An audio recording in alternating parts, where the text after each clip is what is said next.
the Two Rivers. He wished he could take it back as soon as he said it. He still was not thinking clearly, trying to hide and mentioning a name of Fade would hear like a bell.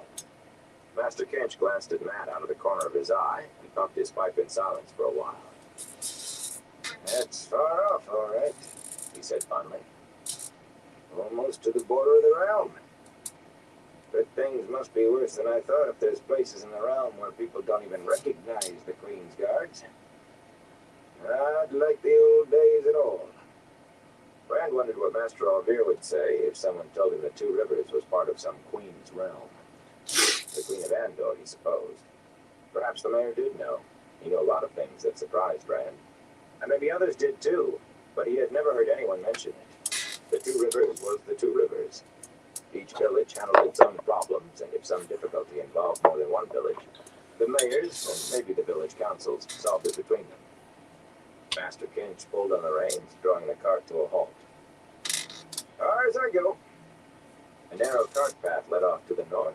Several farmhouses were visible in that direction across open fields, plowed but still bare of crops. 2 days we'll see you in Camelin. Least it would if your friend has his legs under him. Matt hopped down and retrieved his bow and other things, then helped Hey, Brand Kermit, how you doing?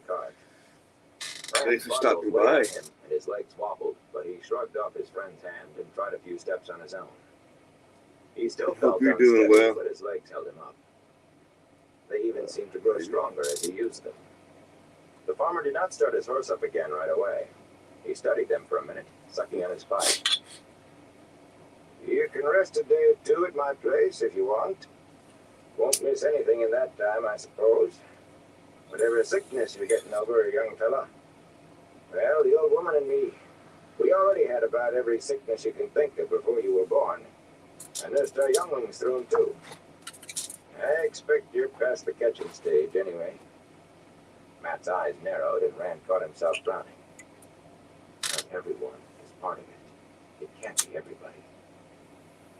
Thank you, he said, but I'm all right. Really. How far to the next village? Gary's Fort. You can reach it before dark. Walking. Master Kinch took his pipe from between his teeth and pursed his lips softly before going on. First off, I reckoned you for runaway apprentices. Now I expected something more serious you're running from.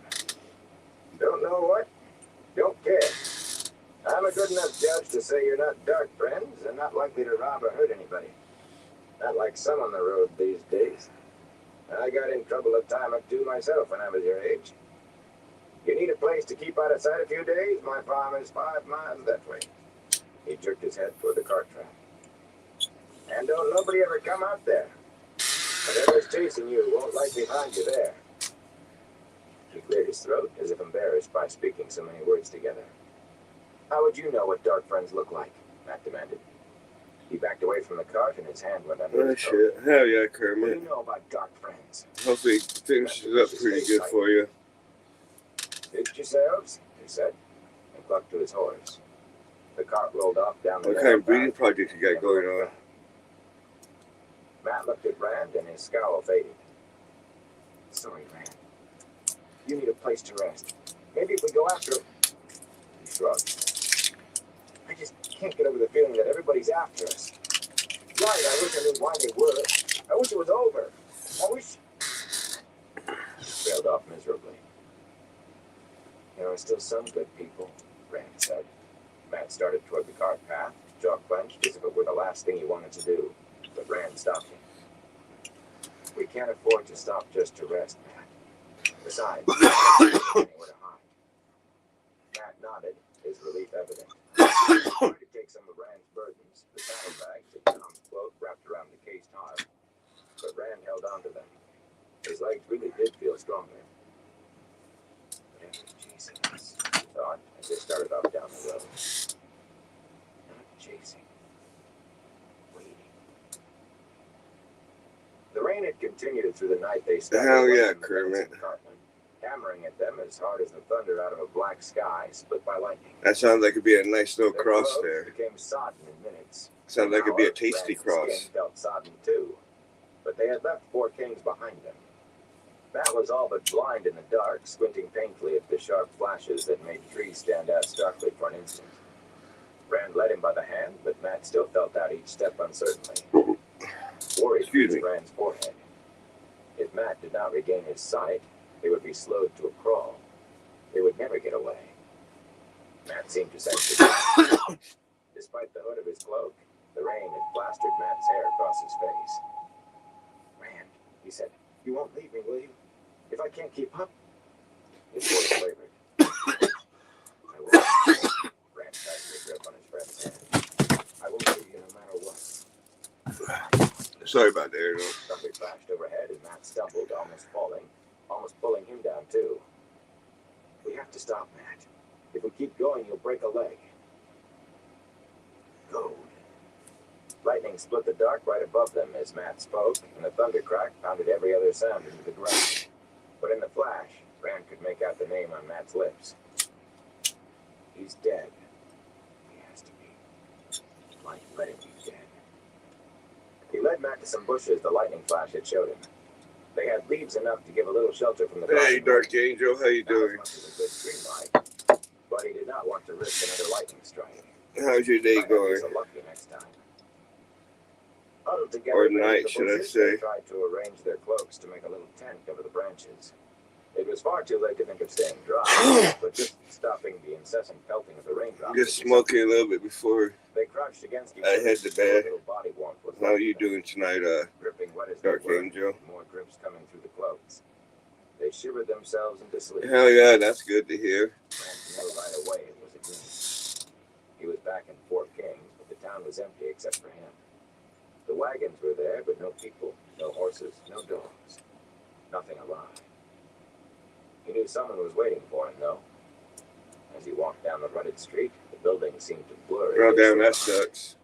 When he turned his head, they were all there, solid. Especially when you haven't yelling to do their job they're always supposed to do. I'd be upset at them for losing my voice or my throat hurting. Then just what he was seeing. He was sure if he turned quickly enough, he would see. Not sure what, but it made him uneasy thinking about it. The dancing cartman appeared in front of him. Somehow its garish paint seemed gray and lifeless. He went in. Goad was there at a table. He recognized the man from his clothes, his silk and dark velvets. Goad's skin was red, burned and cracked and bleeding. His face was almost a skull, his lips shriveled to bare teeth and gums. As Goad turned his head, some of his hair cracked off, powdering to soot when it hit his shoulder. His lidless eyes stared at Rand. So you are dead, Rand said. He was surprised that he was not afraid. Perhaps it was knowing that it was a dream this time. Yes, said Balzaman's voice. But he did find you for me. That deserves some reward, don't you think? Rand turned and discovered he could be afraid, even knowing it was a dream. Balzaman's clothes were the color of dried blood, and rage and hate and triumph battled on his face. You see, youngling, you can't hide from me forever. One way or another I find you. What protects you also makes you vulnerable. One time you hide, the next you light a signal fire. Come to me, youngling. He held out his hand to Rand. If my hounds must pull you down, they may not be gentle. They are jealous of what you will be once you have knelt at my feet. It is your destiny. You belong to me. Goad's burned tongue made an angry, eager garble of sound. Rand tried to wet his lips, but he had no spit in his mouth. No, he managed. More easily. Not to you. Myself.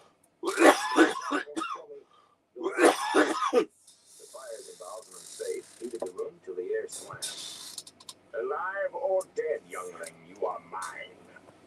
The grave belongs to me. Easier dead, but better alive. Better for you, youngling. The living have more power in most things.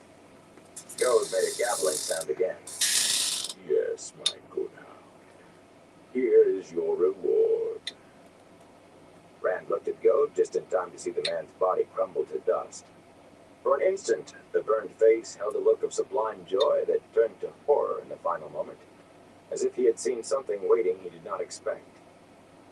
Goad's empty velvet garments settled on the chair and the floor among the ash.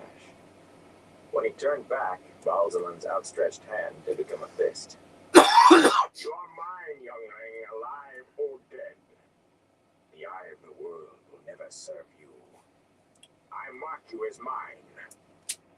His fist opened and a ball of flame shot out. It struck Rand in the face, exploding, searing. Rand lurched awake in the dark, water dripping through the cloaks onto his face. His hand trembled as he touched his cheeks. The skin felt tender, as if sunburned. Suddenly he realized Matt was twisting and moaning in his sleep. He shook him, and Matt came awake with a whimper. My eyes! Oh, like my eyes! He took my eyes! Rand held him close, cradling him against his chest as if he were a baby. You're all right, Matt. You're all right.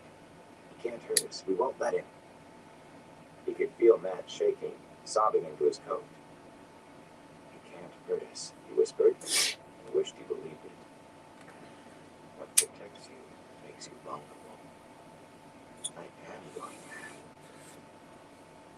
Just before first light, the downpour dwindled. The last sizzle fading as dawn came. Hey, Smoked Out, how you The clouds doing? remained, threatening until well into the morning. The wind came up then, driving the clouds off to the south, Hey, carrying a warmless right. sun and slicing through their dripping wet clothes. They had not slept again, but groggily Technically they it is an AM. eastward, Rand leading Matt by the hand. After a while, Matt even felt well enough to complain about what the rain had done to his bowstring. Hope you're doing Rand would good, not let him Smoked Out. stop to exchange it for a dry string from his pocket. Hope everyone's doing good tonight. Or this They came on morning, another village shortly night, after morning, midday. whatever it is for you. Rand shivered harder at the sight of snug brick houses and Whatever it smoke is for rising y'all. from chimneys, but he kept clear, leading Matt through the woods and fields to the south. A lone farmer working with a spading fork in a muddy field was the only person he saw. Because for me, He it's took care that the man did not see them. almost 2 in the morning. The farmer's attention was all on his work, but Rand kept one eye on him till he was lost to sight. If any of Goad's men were alive, perhaps they would believe he and Matt had taken the southern road out of Four Kings, when they could not find anyone who had seen them in this village. They came back to the road, out of sight of the town, and walked their clothes, if not dry, at least to just damp. An hour beyond the town, a farmer gave them a ride in his half-empty hay wagon. Rand had been taken by surprise while lost in worry about Matt. Matt shielded his eyes from the sun with his hand, weak as the effort, squinting through slitted window, and he muttered continually about how bright the sun was. When Rand heard the rumble of the hay wain, it was too late already. The sodden road was down, and the two horses Not doing too was only bad. 50 yards behind them, the driver already peering at them. To Rand's surprise, he drew up and offered them a lift. Rand hesitated, but it was too late to avoid being seen, and refusing a ride might fix him in the man's mind. He helped Matt up to the seat beside the farmer, then climbed up behind him. How you been doing, Smoked Out? Albert Mull was a stolid man, with a square face and square hands, both worn and grooved from hard work and worry, and he wanted someone to talk to. His cows had gone dry, his chickens had stopped laying, and there was no pasture worth the name. For the first time in memory, he had had to buy hay, and half a wagon was all old Bain would let him have. He wondered whether there was any chance of getting hay on his own land this year, or any kind of crop. McQueen should do something to light a lumen earth, he muttered, knuckling his forehead respectfully but absent-mindedly. He hardly looked at Rand and Matt, so when he let them down by the narrow along the track that led off to his he hesitated, then said, almost as if to himself, I don't know what you're running from, and I don't want to. I have a wife and children, you understand? My family. It's hard times for helping strangers. Matt tried to stick his hand under his coat, but Hey, Rand OG, how you doing? He stood in the road looking at the man without speaking. If I was a good man, Mull said, I'd offer a couple of lads soaked to their skin, dry out and get warm in front of my fire. But it's hard times. Strangers, I don't know what you're running from, and I don't want to. You understand? My family. Suddenly, he pulled two long, woolen scarves, dark and thick, out of his coat pocket. one of them jackets. It's not much. Oh, you mean the Belong to ones with all the patches on it? Yeah, brothers. You don't know me. Smoked understand? out. It's hard time. We never even saw you, Rand agreed as he took the scarves. You are a good man. The best we've met in days. Oh, damn that. The farmer looked surprised, then grateful. Gathering his reins, he turned his horses down the narrow lane. If I just charge just for the vest and the patches, which I'll have to get more patches. Matt began to ask querulously when they were going to stop. But Rand kept moving, pulling. It's gonna be in the couple hundreds. Shelter than a spot under a hedge. With their Because clothes still clamming, for mine, just a vest, no patches. Because I put all of them under myself and order my own patches. But just a vest by itself is that shit's not cheap nowadays. That shit's like $80 just for the vest. His hand slipped into his pocket, feeling the coins there. More than enough for a meal and a room. Yeah, I make them. A room out of the cold. They stayed in the wind and cold. That'd be a couple hundred. Anyone who found them would likely as not find only two corpses. And that pretty much just cover They just had to keep from attracting any more notice than they could the help. vest and some of the Still patches. playing the flute, and with his eyes, Matt certainly could not juggle. He grasped Matt's hand again and set out toward the beckoning lights. I have a variety of patches in there, from like band patches to railroad patches to With his head stuck forward, like Rand canvas could not patches. see him, much less the village lights. When we're somewhere warm, he replied. Pools of light from house windows lit the streets of the town, and people walked them unconcerned with what might be out in the dark. Yeah, that'd be about in the ballpark right there. All on one floor, with the look of having had rooms added in bunches over the years without any particular plan. The front door opened to let someone out, and a wave of laughter rolled out after him. Rand froze in the street, the drunken laughter of the dancing carpet echoing in his head. He watched the man go down the street with a none too steady stride, then took a deep breath and pushed the door open. He took care that his cloak covered his sword. That'd give me a little bit to order some more patches. Lamps hanging from the high ceiling made the room Because I have some, but by the way you could see and feel the not difference. enough to cover a vest like that. There was no drunkenness here. Because I got a vest and The room was filled with people who looked to be farmers and think I might have an extra vest. I have to look, but if not, yeah, it's just gonna rate me about. if a bit forced around the edges. I could probably find one for But with Trumer, maybe around 70, 80 on the low end.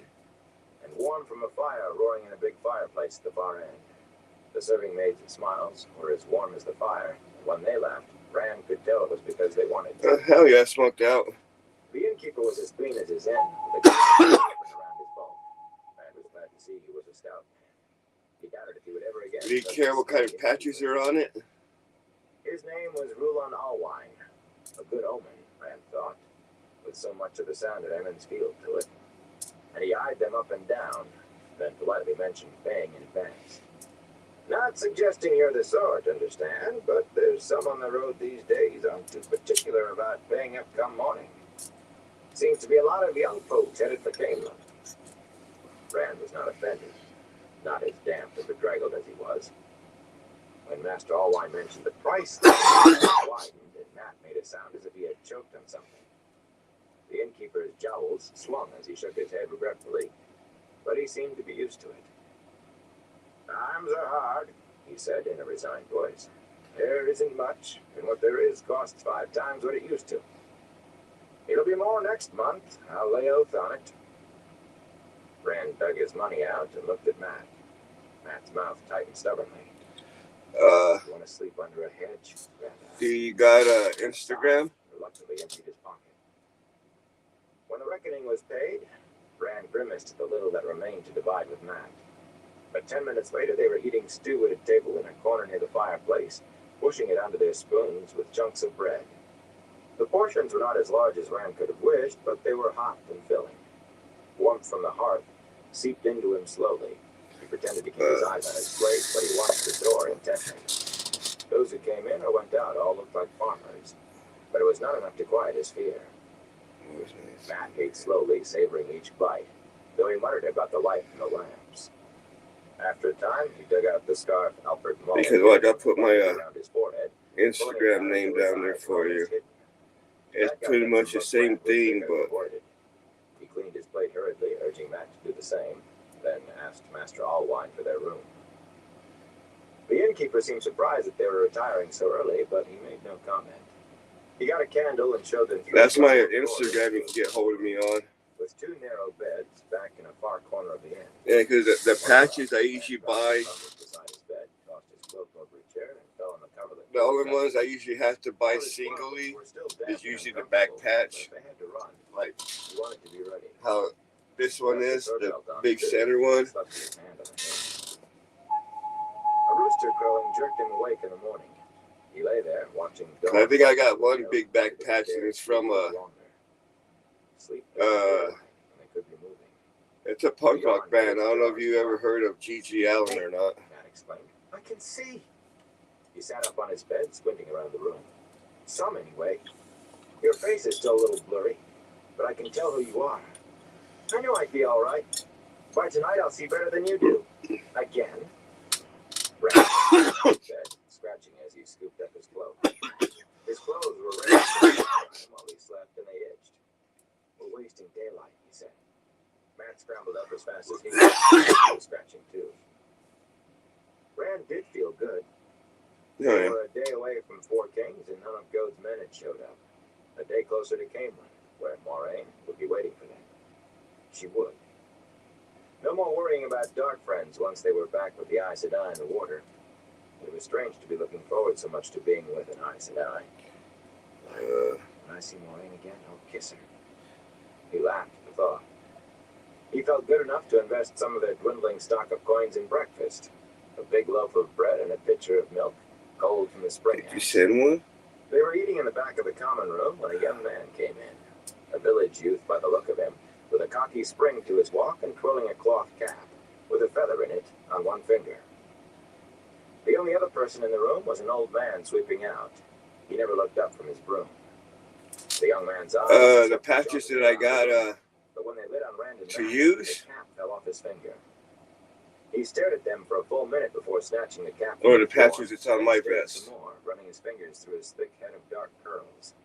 Finally, he came over to their table, his feet dragging. He was older than Rand, but he stood looking down at them diffidently.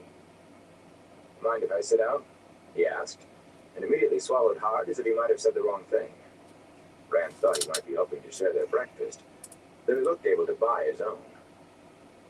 His blue striped shirt was embroidered around the collar and his dark blue cloak all around the hem. His leather boots had never been near any work that scuffed them, that Rand could see. He nodded to a chair. Matt stared at the fellow as he drew the chair to the table. Rand could not tell if he was glaring or just trying to see clearly. In any case, it had an effect. The young man froze halfway to sitting and did not lower himself all the way until Rand nodded again. What's your name? Rand asked. My name? Call me Peter. His eyes shifted nervously. This is not my idea, you understand. I have to do it. I don't want to, but they made me. You have to understand that. I don't... Rand was beginning to tense when Matt growled, Dark friend. Peter gave a jerk and half lifted out of his chair, staring wildly around the room as if there were 50 people to overhear. The old man's head was still bent over the broom, his attention on the floor. Peter sat back down and looked from Rand to Matt and back uncertainly. Sweat beaded on his upper lip. It was accusation enough to make anyone sweat, but he said not a word against it. Rand shook his head slowly. After Gode, he knew that dark friends did not necessarily have the dragon's fang on their foreheads, but except for his clothes, this Peter could have fit in right in Emmons Field. Nothing about him hinted at murder or worse. Nobody would have remarked him twice. At least Gode had been different. Leave us alone. And tell your friends to leave us alone. We want nothing from them, and they'll get nothing from us. If you don't, Matt added fiercely. See what your belly is. Rand hoped he did not really mean it. That could cause as much trouble for the two of them as it did for Peter. Peter seemed to take the threat seriously. His face grew pale. I heard what happened at Four Kings. Some of it, anyway. Word travels. We have ways of hearing things, But there's nobody here to trap you. I'm alone, and I just want to talk. About what? Matt asked at the same time that Rand said, "We're not interested." They looked at each other, and Matt shrugged. "We're not interested," he said. Rand gulped the last of the milk and stuffed the heel of his half of the bread into his pocket. With their money almost gone, it might be their next meal. How do we be in? If Peter discovered that Matt was almost blind, he would tell others. Other dark friends. Once Rand had seen a wolf separate a crippled sheep from the flock. There were other wolves around, and he could neither leave the flock nor get a clear shot with his bow. As soon as the sheep was alone, bleeding with terror, hobbling frantically on 3 legs, the one wolf chasing it became 10 as if by magic. The memory of it turned his stomach. They could not stay there either. Even if Peter was telling the truth about being alone, how long would he stay that way? "Time to go, Matt," he said, and held his breath. As Matt started to stand, he pulled Peter's eyes to himself by leaning forward and saying, "Leave us alone, dark friend. I won't tell you again. Leave us alone." Peter swallowed hard and pressed back in his chair. There was no blood left in his face at all. It made Rand think of a Murdral. By the time he looked back at Matt, Matt was on his feet, his awkwardness unseen. Rand hastily hung his own saddlebags and other bundles around him, trying to keep his cloak over the sword as he did. Maybe Peter already knew about it. Maybe Goat had told Baalzamon, and Baalzamon had told Peter. But he did not think so. He thought Peter had only the vaguest idea of what had happened in Four Kings. That was why he was so frightened. The comparatively bright Are you still there, smoked out? Matt make a beeline for it, if not quickly, then not slow enough to seem unnatural either. Rand followed closely, praying for him not to stumble. He was thankful Matt had a clear, straight path with no tables or chairs in the way. Behind him, Peter suddenly leaped to his feet. "Wait," he said desperately. "You have to wait." "Leave us alone," Rand said without looking back. They were almost to the door, and Rand had not put a foot wrong yet. "Just listen to me," Peter said, and put his hand on Rand's shoulder to stop him. Images spun in his head. The Tallest Nard leaping at him in his own home. The Murdral threatening at the Stag and Lion and Bear Lawn. Half-men everywhere. Fades chasing them to Shadar Logoth. Coming for them in Whitebridge. Dark friends everywhere. He whirled, his hand balling up. "I said, leave us alone." His fist of Peter squashed on the nose. The dark friend fell on his bottom and sat there on the floor staring at Rand. Blood trickled from his nose. "You won't get away," he spat angrily. "No matter how strong you are, the great Lord of the Dark is stronger. The shadow will swallow you." There was a gasp from further in the common room, and the clatter of a broom handle hitting the floor. The old man with the broom had finally heard. He stood staring. Oh, she had to make one? Hell yeah. Which patches are you talking about, smoked out? The ones out of my vest or the other ones I got? But they're pretty much the same ones, or along the same lines anyways. The old man shifted his attention to Rand and Matt, looking not a whit less frightened. Rand hustled Matt out of the inn and out of the village as fast as he could, listening all the while for a hue and cry that never came, but was no less loud in his ears for that. "Blood and ashes," Matt growled. "They're always there, always right on our heels. We'll never get away." "No, they're not," Rand said. "If Baalzamon knew we were here, do you think he'd have left it to that fellow? There'd have been another goad, and 20 or 30 bully guys. The ones that are on my vest? And this one? Maybe he really is alone. We might have to go all the way to Four Kings for all we know." "But he said, I don't care." Let me move this chair. It was so big. That meant, but it changed nothing. "We're not going to lie down and let them take us." They got 6 rides, short ones, during the day. A farmer told them that a crazy old man at the inn in Market Sharon was claiming there were dark friends in the village. The farmer could hardly talk for laughing. He kept wiping tears off his cheeks. Dark friends in Market Sharon. It was the best story he had heard since Ackley Farin got drunk and spent the night on the inn roof.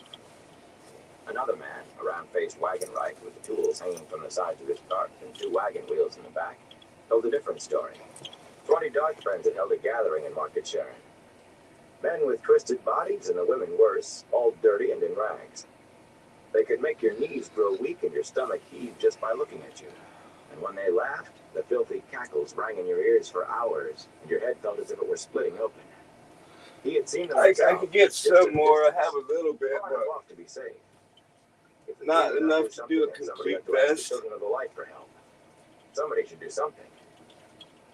It was a relief when the wagon ride let them down. With the sun low behind them, they walked into a small village much like Market Sharon. The Canelan Road split the town neatly in two, but on both sides of the wide road stood rows of small. And I have houses this with one. thatched roofs. There's another one I'm working on. Branches of vine covered the bricks, though only a few leaves hung on them. The village had one inn, a small place no bigger than the Wine Spring Inn, with a sign on a bracket out front, creaking back and forth in the wind. The Queen's Man. And this one actually has a hood on it. The Wine Spring Inn is small. Brand could remember when he thought it was about as big as a building could be. Anything bigger would be a palace. But he had seen a few things now, and suddenly he realized that nothing would look the same to him when he got back home. If you ever do. He hesitated in front of the inn, but even if prices at the Queen's Man were not as high as in Market Sharon. Yeah, the one with the hood is one that I've been working on. Matt saw where he was looking and patted the pocket where he kept Tom's colored balls. I can see well enough, as long as I don't try to get too fancy. His eyes had been getting better, though he still wore the scarf around his forehead. He had squinted whenever he looked at the sky during the day. When Rand said nothing, Matt went on.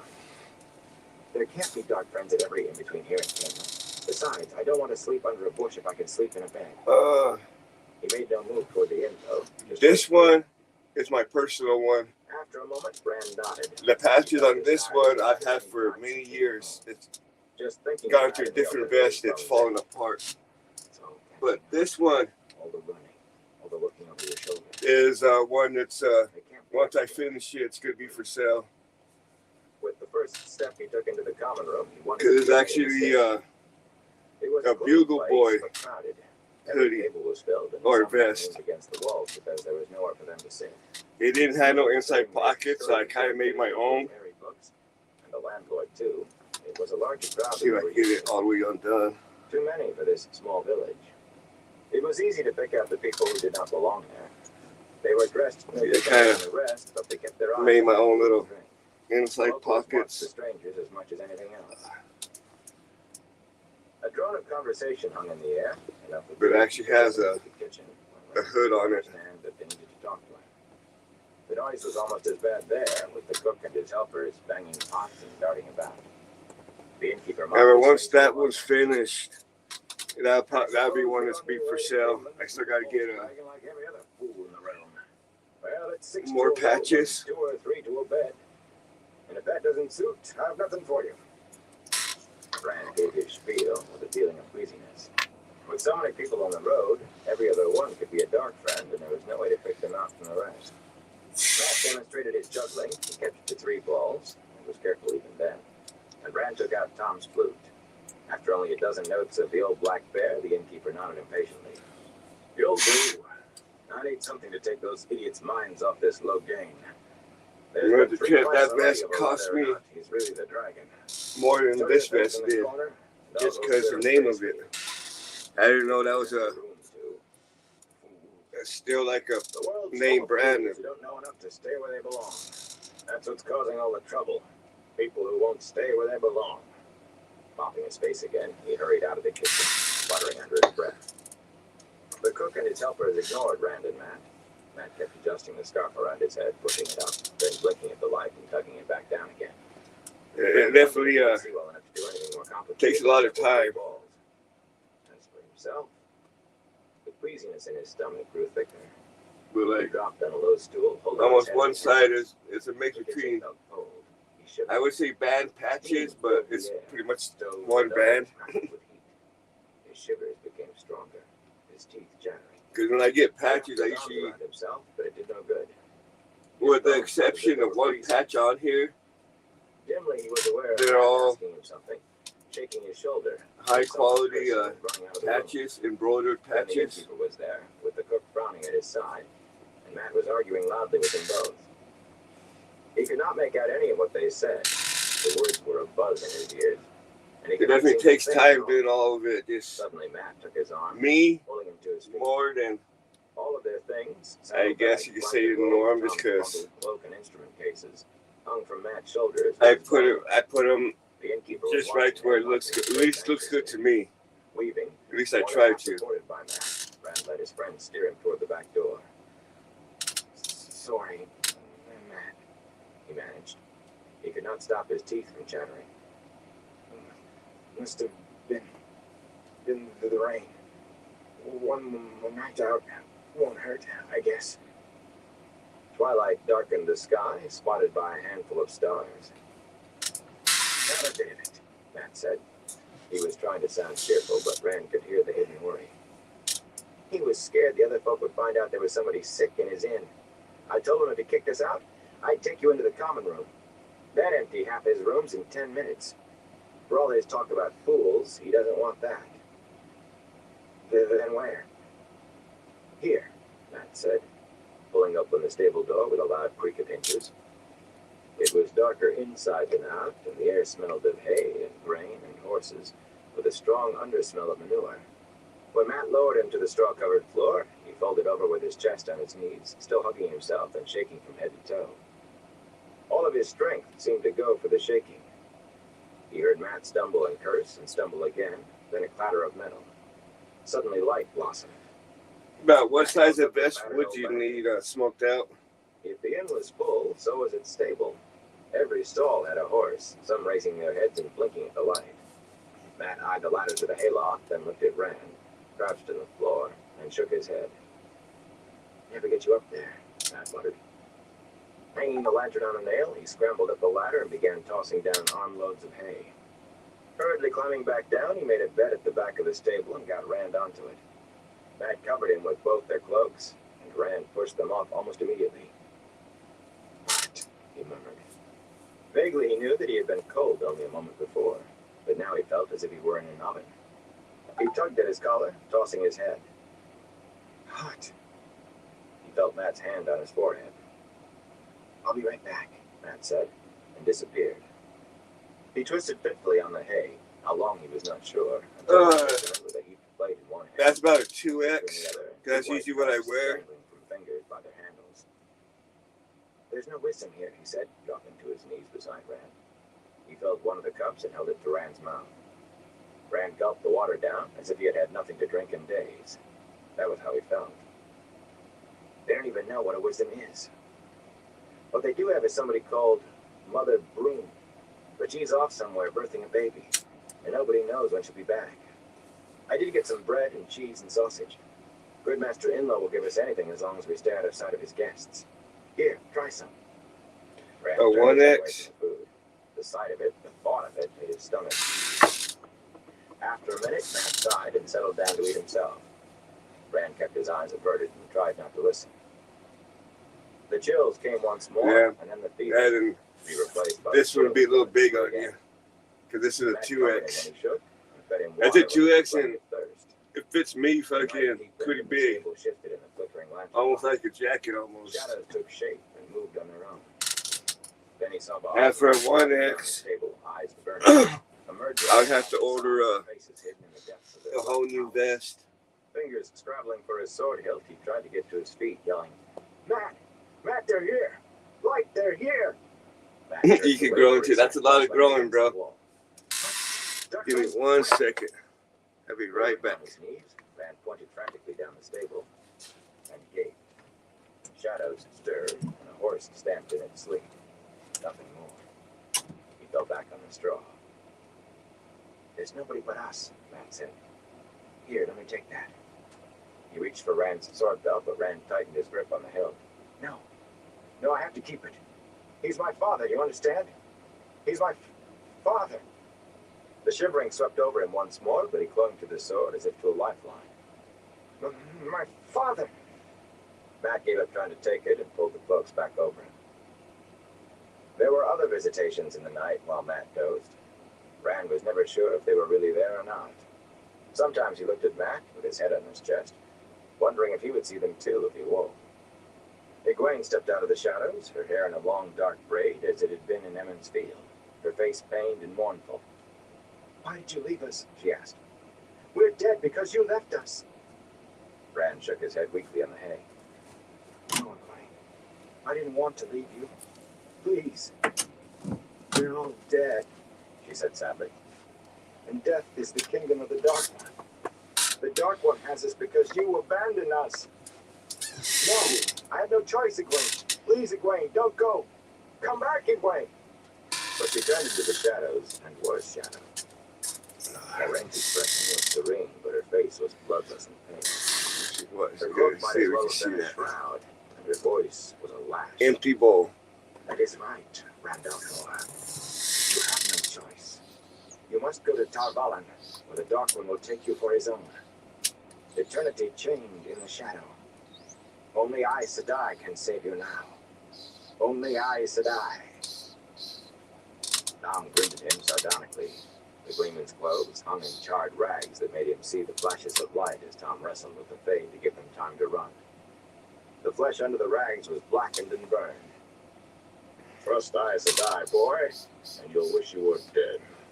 Remember, the price of Aes Sedai help is always smaller than you can believe. Let's see if I can get Always greater than you can imagine. And this was made by find you first, eh? a local glassblower by the name of Bentley. Best to run, boy.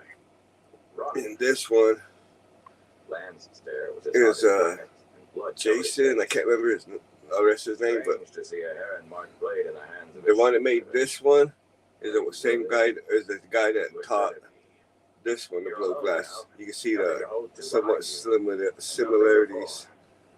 And anyone can be a dark friend. He smiled a wolf's smile. Blood poured out of his mouth. Anyway. Baron came accusing, pleading for help. Mistress Alvear weeping for her daughter, and Bael Doman cursing him for bringing fades down on his vessel, and Master Fitch wringing his hands over the ashes of his inn, and Min screaming in a Trolloc buckley. People he knew, people he had only met. But the worst was Tam. Tam stood over him, frowning and shaking his head, and said not a word. You have to tell me, Van begged him. Who am I? And on the vest, you're gonna want like Who am I? a black Who vest, am I? like the blue denim wash vest. For a moment, he thought it was Tam answering, but then he saw that Tam was gone. Matt bent over him, holding a cup of water to his lips. Just rest easy. And with You're Randolph Thor. your size being about a 1X, I might be able to get a little bit more variety of colors. Hey, you're sweating. The fever's broken. Rand whispered. Matt nodded, and there was something so comforting in it that Rand drifted off to sleep without even touching the water. It was a sleep untroubled by dreams, at least by any he remembered, but light enough that his eyes drifted open whenever Matt checked on him. Once he wanted to snap. So he's got the regular blue one. Back asleep himself before the fire It was a got dark on. blue, but that vest is old. Just roused him fully, but for a moment, And that's already my, wishing he was still asleep. think my third He would or not be fourth aware of his vest, body. His muscles ached like wrung out because rags. I wear them. Much strength. I very rarely He wash tried to them. raise his head. And when I do wash them, little bits of it falls apart. Matt sat in his accustomed place And against the I'll wall, patch that up and reach of Rand. His chin rested on his chest. then which wash it rose when I and necessarily fell have into to. the Then some more falls The scar apart had to slipped where down over his eyes. I can't repair it no more. Rand looked toward the door. So I gotta get a new The woman vest. stood there, holding I the cut open all the wide. patches off, For a moment, and she I was just only a dark put them all shape on a in new dress, vest. outlined by the faint light of So the lots of moon. those patches Then she stepped inside. are pretty letting the old. door swing shut behind her. In the lantern light, he could see her more clearly. Except, She was like, about the same I age gotta as Nynaeve, say at least about 3-4 years old on a lot of them. the pale green silk. And some of them has been on some train rides when I used to. Her hot cloak was freight a rich trains, soft so gray. That means they're even older. Lace caught up her hair. She fingered a heavy gold necklace as she looked thoughtfully at Matt and him. Yeah, so some of them Rand said, them patches have got Matt. some miles on them. Matt snorted and Some almost fell age. over as he came away. Scrubbing sleep from his eyes, he stared at the woman. I came to look at my horse, she said, gesturing vaguely at the stalls. She never took her eyes away from the two of them, though. Are you ill? He's all right, Matt said stiffly. He just caught a chill in the rain, that's all. Perhaps I should look at it, she said. I have some knowledge. Rand wondered if she were Aes Sedai. Even more than her clothes, her self-assured manner, the way she held her head as if on the point of giving a command, did not belong here. And if she is Aes Sedai, of what Raja? I'm fine now, he told her. Really, there's no need. But she came down the length of the stable, holding her skirt up and placing her gray slippers gingerly.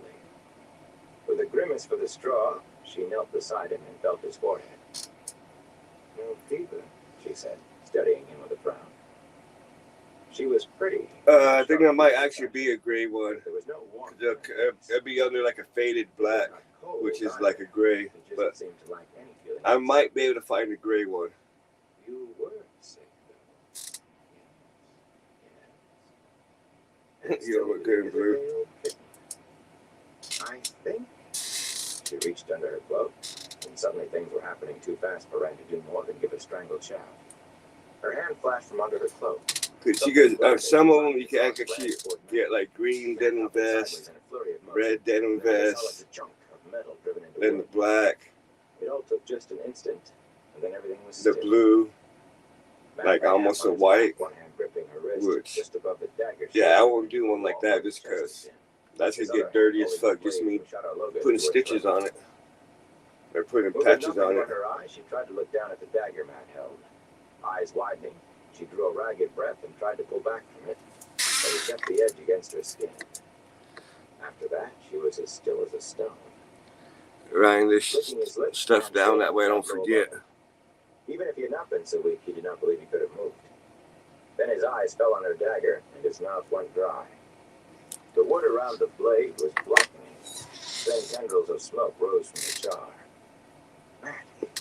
Matt, her dagger.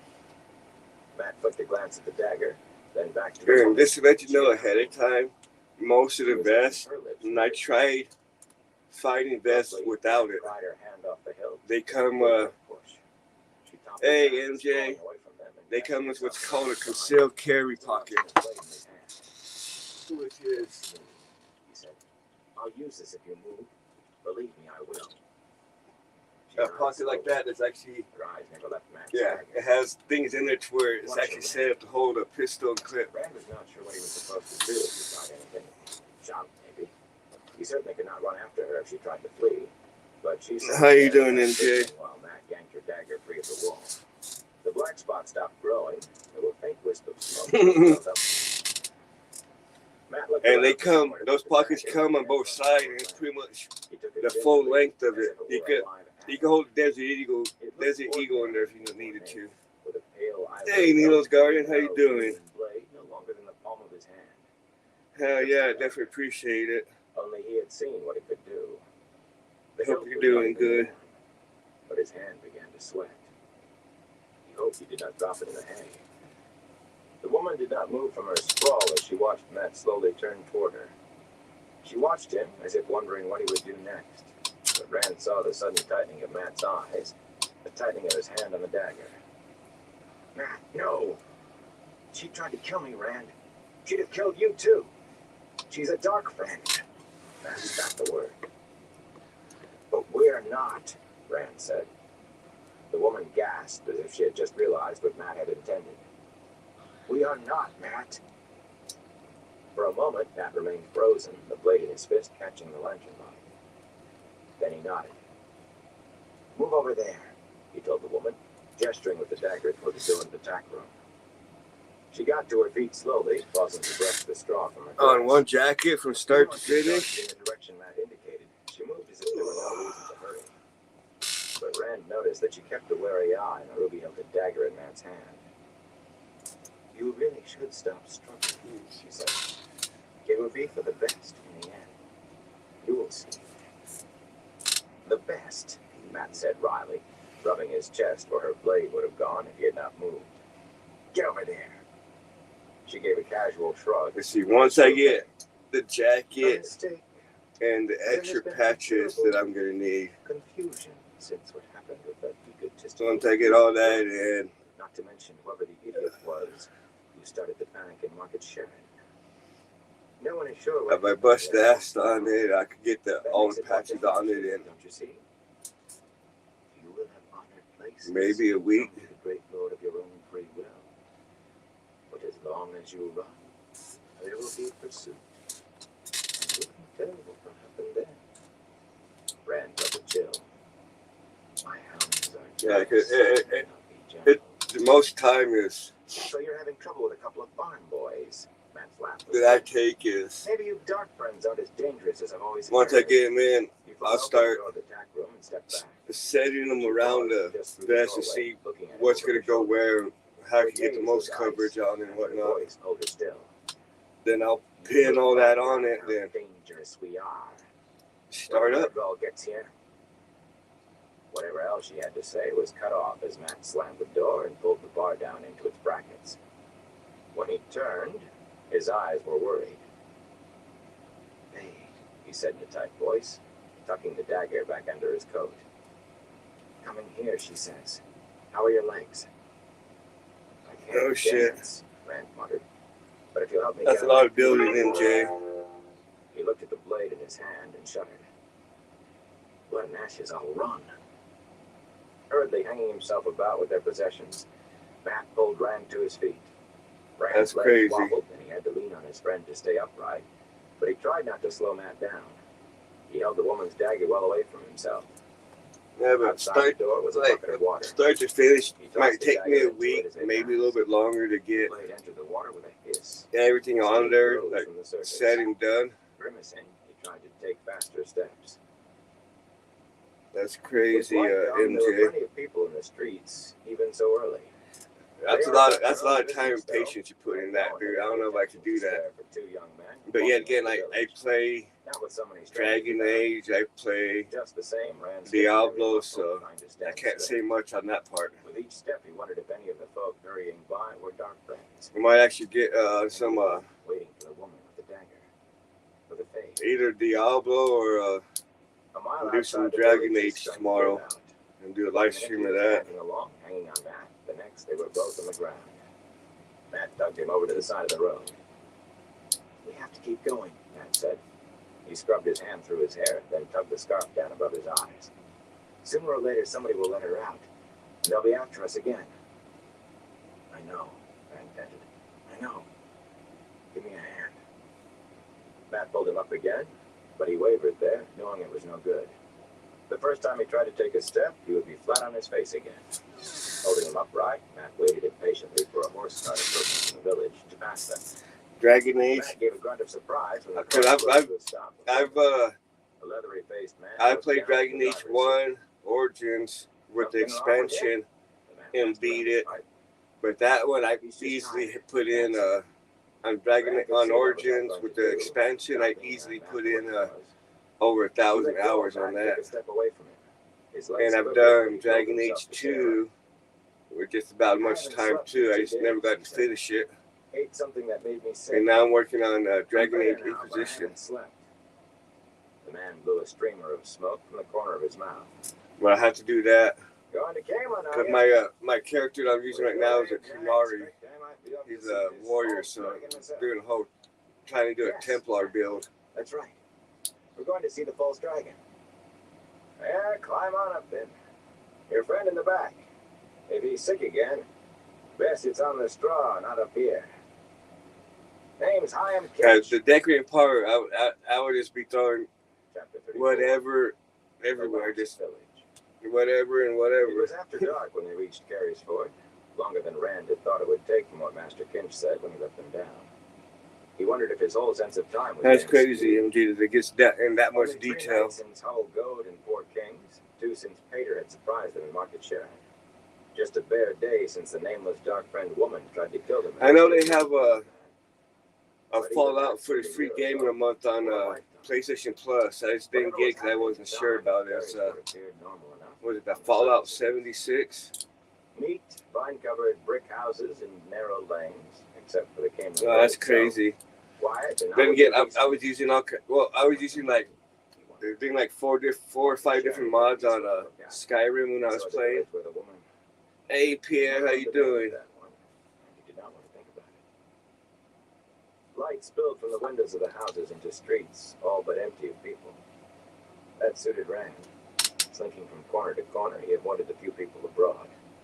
Matt stuck to his shoulder, freezing when a crunch of gravel announced the approach of a villager, dodging from shadow to shadow when the dim shape had gone past. The River Carey was a bare 30 paces wide there, and the black water moved sluggishly, but the ford had long since been bridged over. Centuries of rain and wind had worn the stone abutments until they seemed almost like natural formations. Years of freight trains and merchant trains had ground at the thick wooden planks, too. Loose boards rattled under their boots, sounding as loud as drums. Until long after they were through the village and into the countryside. Yeah, Pierre. Rand waited for a voice to demand to know who they were. Or worse, knowing who they were. The countryside had been filling up the further they went, becoming more and more settled. There were always the lights of farmhouses in sight. Hedges and rail fences lined the road and the fields beyond. Always the fields were there, and never a stretch of woods close to the road.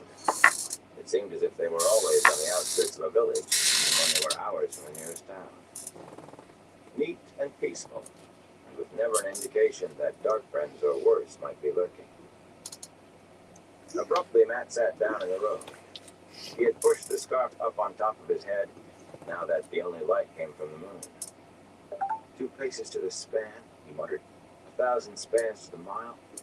4 miles to the league. I'm not walking another 10 paces. Right, they're talking about building a meth lab on Fallout. Something to eat wouldn't be amiss either. Which, with that game, wouldn't surprise me if you could. In your pockets, have you? An apple, maybe? I won't hold it against you if you have. You could at least look. Rand peered down the road both ways. They were the only things moving in the night. He glanced at Matt, who had pulled off one boot and was rubbing his foot. Well, they had been. His own feet hurt, too. A tremor ran up his legs as if to tell him he had not yet regained as much strength as he thought. Dark mounds stood in a field just ahead of them. Haystacks diminished by winter feeding, but still haystacks. He nudged Matt with his toe. We'll sleep there. Haystacks again. Matt sighed, but he tugged on his boot and got up. The wind was rising, the night chill growing deeper. They climbed over. Alright, everyone, probably gonna call into this live. I want to thank everyone for stopping by. Rand twisted around in a hollow he had made until he found a comfortable I'm gonna position. try to get down and get some He sleep. still managed to poke at him through his clothes. It's almost 3 o'clock here. He tried counting But haystacks thanks everyone for and stopping selections by at and once. chilling with me. Heroes in the stories never had to Definitely sleep in appreciate haystacks all y'all. or hedges. But it was not easy to Until next time, everyone, stay be a hero safe. in a story, even for a little while.